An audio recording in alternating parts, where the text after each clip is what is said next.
Say. That's me. Oh, that's speed. 24 take 2, B camera only. Right. Wait for it, guys. Sit. Background action.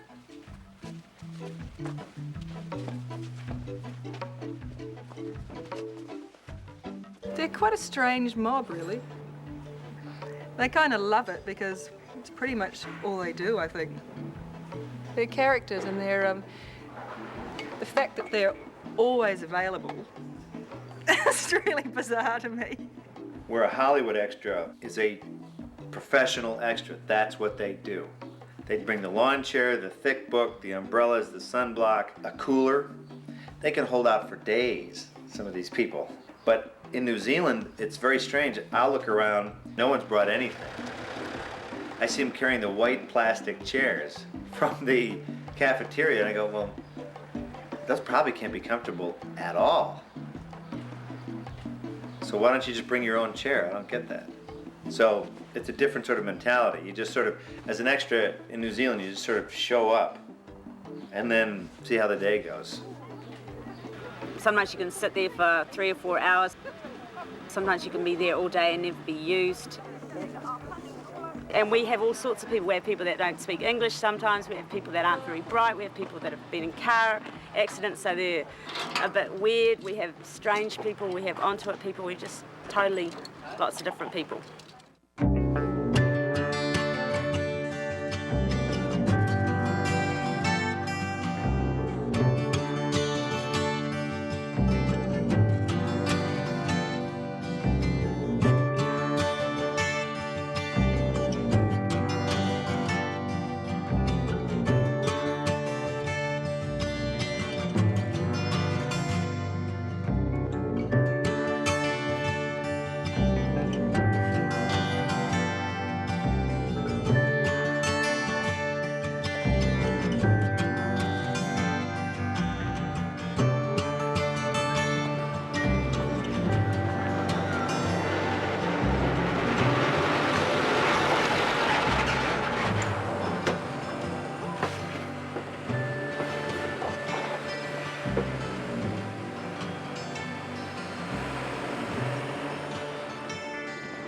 It's early.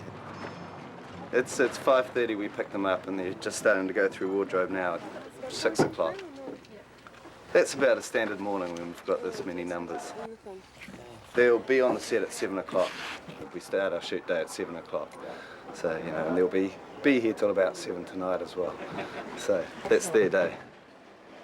An extra doesn't say anything, and an extra is in the background. Basically, they are just to give the background life, give it a reality. They are scenery. Well, I'm a third assistant director. There's 2 of us. One of us looks after the actors and the other one looks after the extras.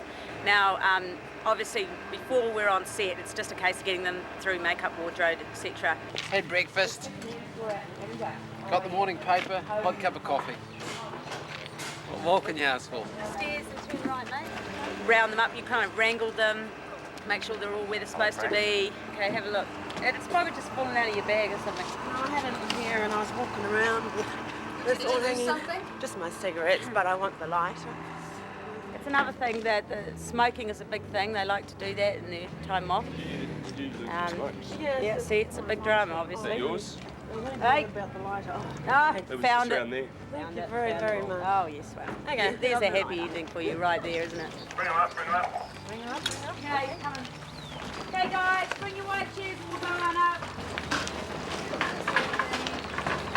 Great car, guys, 14, 15.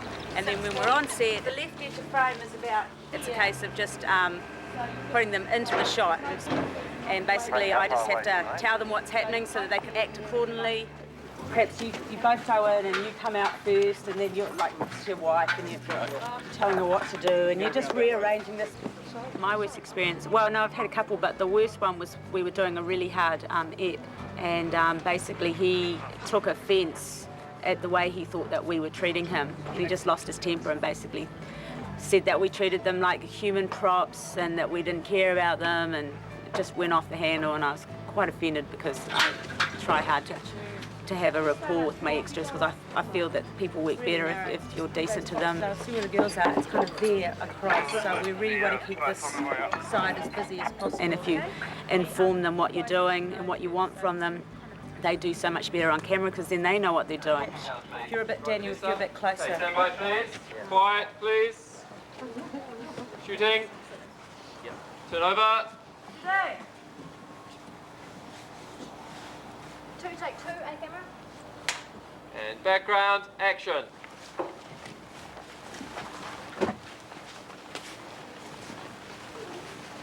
Ready to battle isn't bothering business, is it? Chances are they don't know about it. But you see the city walls there? The battlements aren't even manned. They don't have scouts out. You gotta find a commander. He looks like he might know. It's the shiniest armor.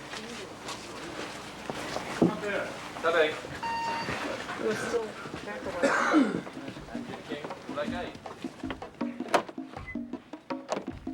I'm charged up.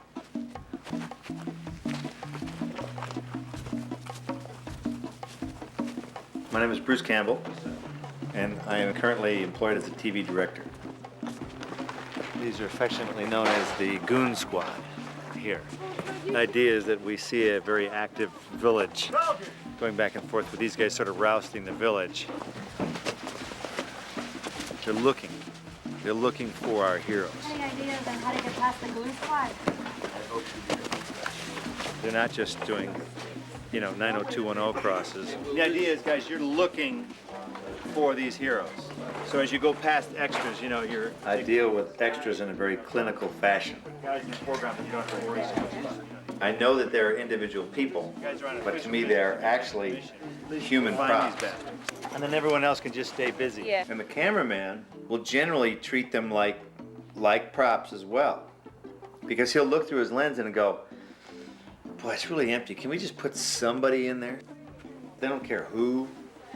They don't care if it's a man or woman, just a warm body. It really is meant to be thick as thieves in that whole market. We talk about them in very vague ways. And based on the script, if a warlord is tormenting this village, they would all be poor, which means you want the quickest visual that you can. So you can say, well, get me people who look skinny, or they have beards, or unkept, or missing teeth, so they immediately, look poor. You don't talk about names or people or anything. They're units. They're widgets. We're just going to be walking around big villages, being scared by the soldiers. They're looking for someone. We're just going to be doing our everyday thing, who are these guys, scary. Have you done much extra work for these guys? This is my 20-something episode, 24th over about 3 years. Good part-time. A lot of fun, Do you think about your character sometimes? All the time. All the Like time. what kind of It's what you're doing. What goes through your head? Everything, just about doing the right thing, not getting in the way. Realising the fact that every single person here relies upon every other person. Background action. And if someone's out, the chain gets broken. And that includes us at the bottom of it, It's still just as important as the director, If we don't do our job, everyone has to do it. Cut it there. Okay, one more, please. So, extras are a weird breed because there's not a lot to do all day long.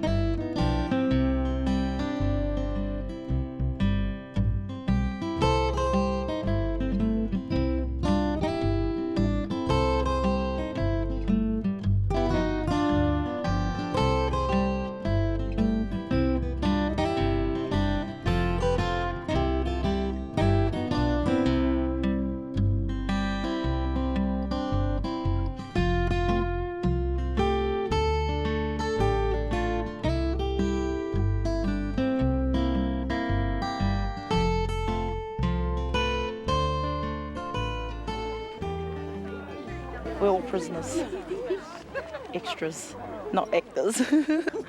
There was a girl last week, she was so paranoid, and I said, what's the matter? And she goes, I got better things to do than wait this long. And then I go to her, well, think of the money. Think of the money, you get paid every day. She goes, but I'm a cleaner.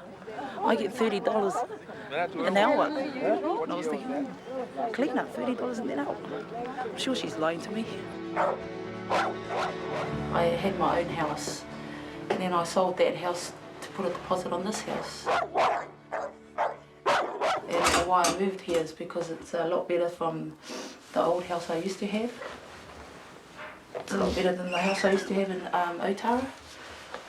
The house in Otara was like really cold for my kids, and mice were running around, and one night you could be waking up and there's a rat like sitting right in front of you. Like I'm on the benefit, the welfare, and like the extra works gives me a bit of money, to pay for my bills and clothes for my kids and food. My first time I was pretty nervous. I go to one of my ADs, I'm not experienced. I don't know how to act. She goes, you don't have to be experienced. All you have to do is just stand there and do what they tell you to do. So, and that's what I done. We've got 20 prisoners. We're in a set that's a prison set, so we've got 20 prisoners and about 6 guards who'll be pushing them around a little bit.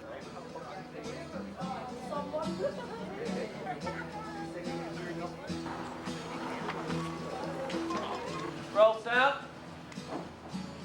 And action.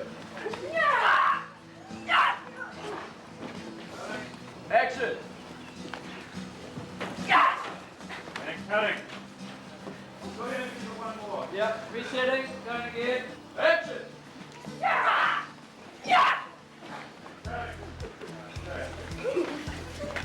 There's a lot of different kinds of extras. You've got extras who are sort of aspiring actors, who really think this is their big break. That you can sort of have a little sympathy for those deluded sorts at times. But then, there's lots of people who just come along because they're interested. They've got regular jobs in other areas.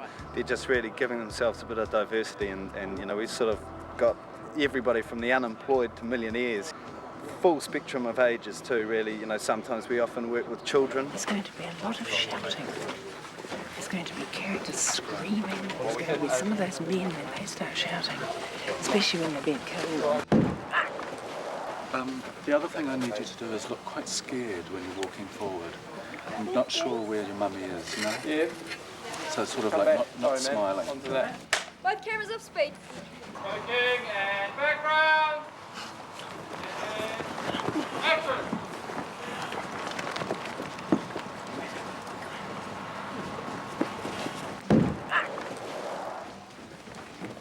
Hold it. We'll walk to Lucy.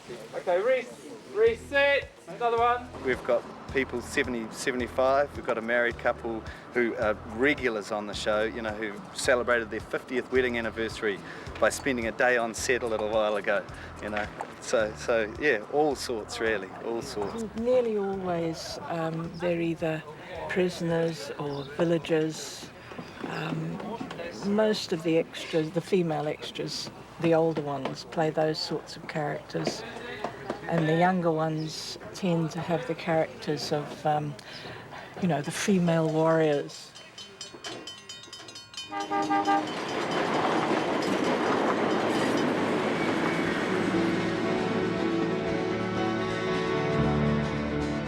I've been out in New Zealand now over 40 years.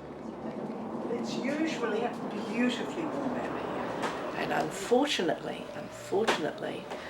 I met someone and married and had 2 children and then got left on my own. So it's been a struggle here. So I've never really liked New Zealand. You're happy. I've been just so lucky. They've really kept me well supplied with work. I'm getting so used to it now that when I'm not called, I'm thinking, I'm lost. I really look forward to it, and even as so much that it's putting me off going to Australia. So from starting off just being, oh well, it's come at the right time, to actually not exactly taking over my life, but at least having a little bit more perhaps importance to me and to my well-being.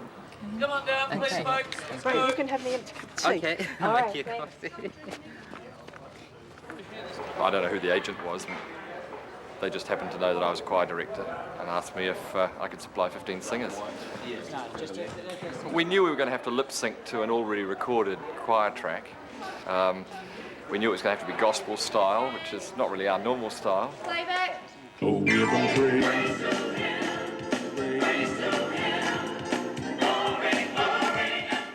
We expected to be made up and wear the costumes, but we didn't know about the contact lenses.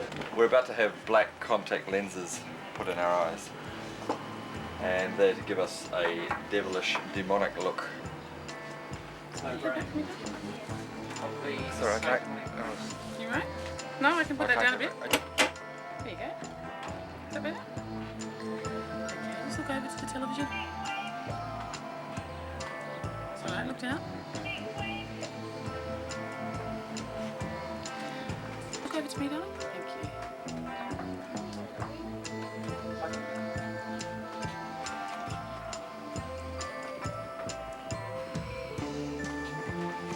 Look over to the television now. Look back over to me. Look over the television. And then slowly close your eye. How's it feeling, sweetie? Fine.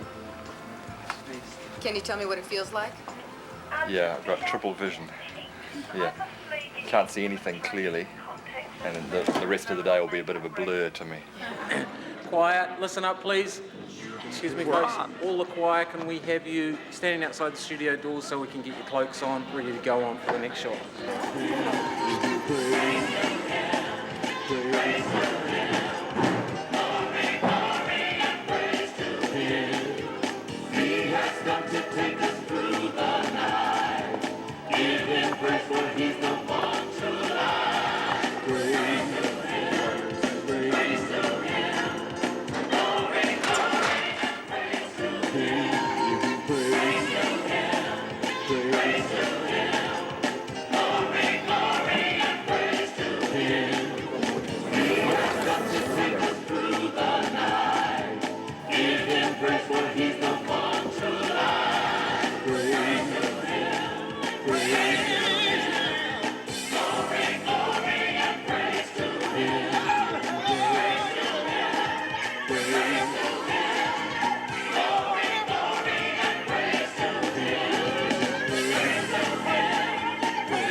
Really good.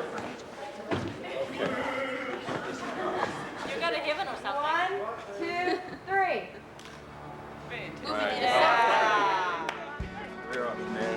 Do you want the shirts dirty? Yeah. And do one of those really quick extras in the background wounds, so that you will never have any time for them. So we created all those lovely bloods, like clotted blood. They've just come back from war and they're wounded and yeah, basically. But we're running out of options on the wound front. Everyone seems to be bashed in the head or have broken arms. Better higher than lower wounds, and all three of them quickly. So.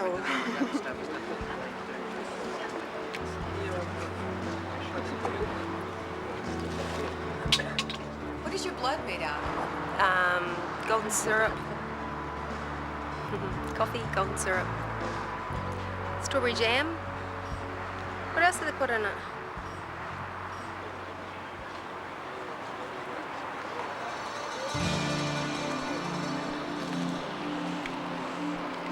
Maria's going to be a star.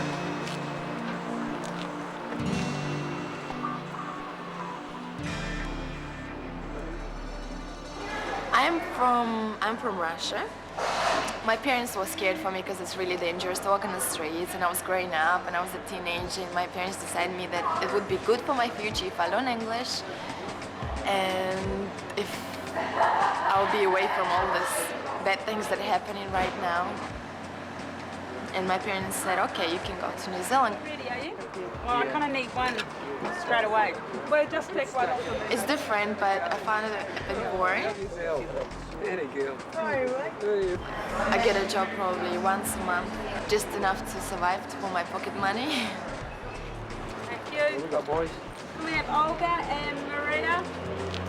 And will you actually bring you as well? I don't have any ideas, I don't have any plans for my future yet, which is sad. And because of the situation in Russia now, my parents can't support me anymore, so they said, Olga, sorry.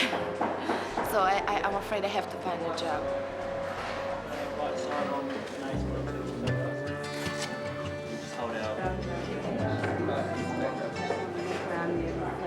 No, you're sick too, but you don't have to limp maybe. Maybe we can do something else. Like, yeah, tummy. Yeah, you've got a sore tummy.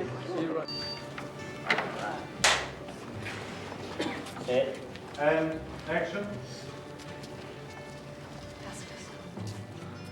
It's normal, but it's a totally abnormal job, if you know what I mean.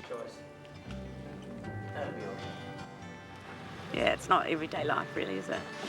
No, so it's cool. I would definitely do it. I mean, to have the experience, if you want to have a look at the film industry from the inside and see what really happens, then I can understand people are attracted and they see extraing as being a way to get in and see all the magical things that this show actually has with their locations and their props.